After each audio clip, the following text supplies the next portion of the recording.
I've come to terms with the fact that you don't have an average job. Right, buckle up, boys and girls. Let's get this one out the way first. Every once in a while, a film sneaks up out of nowhere, like a particularly bold seagull at the beach, and surprises you by being absolutely cracking. For me, that was Nobody. It starred a bloke I vaguely recognised from somewhere that definitely wasn't the Hollywood big leagues, and of course Doc Brown himself. That's right, Christopher Lloyd, who now seems to have eternal youth squeezed from whatever bizarre future juice kept Keith Richards alive. Anyway, I loved Nobody. Simple, scrappy, stripped down, with action scenes that came across like a bar fight after a bad curry. It was brilliant. So naturally, when Nobody 2 turned up, I was cautious. Cautious because we all know the golden rule. Sequels, with very few exceptions, are like reheated microwave pizza. Sure, it's going to fill you up, but you're going to regret it by the time you're chewing through the rubbery edges. And, lo and behold, I was right. Vindicated. If smugness could be bottled, I'd be selling it as aftershave right now.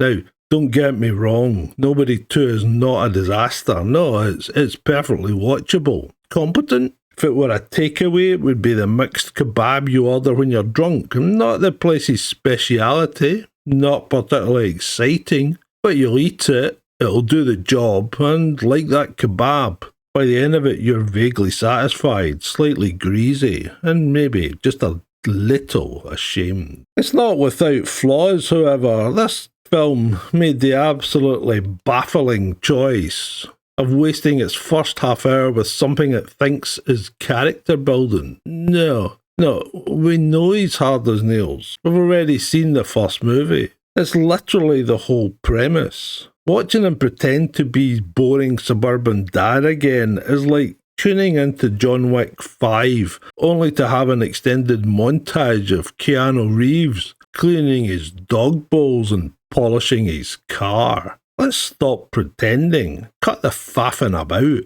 The initial fight scenes again were so irrelevant, I actually wondered if I'd sat on the remote and switched the channel. Oh look, he can beat people up again. Shock. Oh. You know what else is shocking? Water. Water is wet. It's the latter two acts where things begin to pick up, thank God. Suddenly we swap out the plodding suburban melodrama for what can only be described as a dirtier, smellier, soggier version of the Magnificent Seven. Except instead of riding into town, they rock up in a grotty, run-down theme park. Imagine being hunted down by killers in a discount Disneyland knockoff with a rusty flume.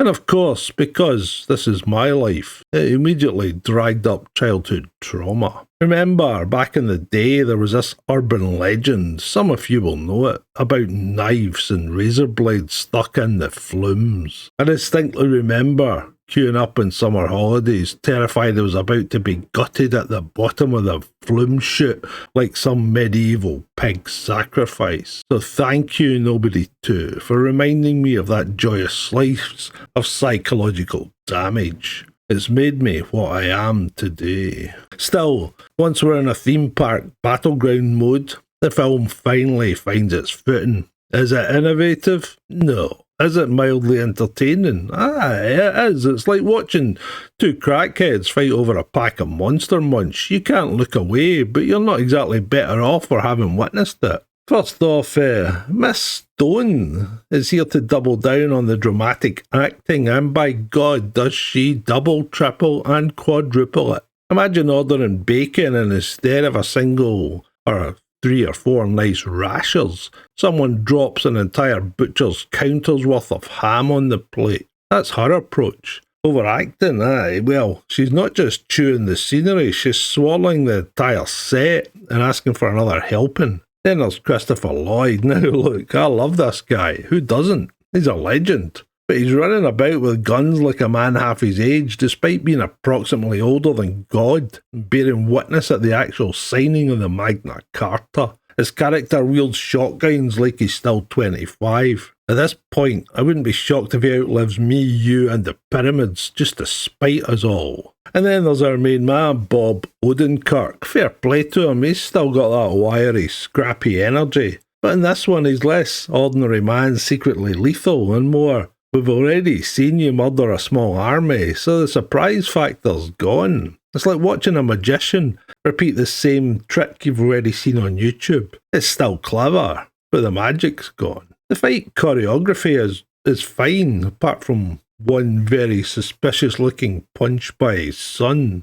It is generally competent, functional. If the first film gave us raw, shocking bursts of brutality, this one felt more like a choreographed dance number in a dodgy nightclub. It's entertaining, but lacking that wow factor. There's loads of explosions, blades, shootouts, and yes, those flume knife flashbacks, but none of it feels fresh. It's like they microwaved the first movie, sprinkled some paprika on top and said, there, that's your dinner. And that's where I land on Nobody 2, competent rather than compelling. Like a lukewarm cup of tea when you're hungover. It'll do. It'll do fine. You're not going to spit it out, but will you remember it fondly in 6 months' time? No. It gave me a few laughs, that was decent nods, and some mild PTSD about the urban legends. But ultimately, it's nothing I'll be shouting down the pub. If Nobody was a dark horse surprise,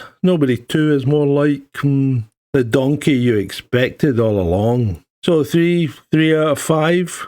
Watch it if you're curious, skip it if you're not. And for the love of God, Hollywood, stop stuffing sequels full of pointless exposition. We know he can fight, just let him fight. End off. So there you have it. Nobody 2, not amazing, not awful, just bang on average, like half the kebabs in Glasgow after midnight. Competent action, overacting ham sandwiches, and Christopher Lloyd proving to us he is actually immortal. 3 out of 5 now. If you'll excuse me, I'm off to check the bottom of log flumes for knives and razor blades. I'm great.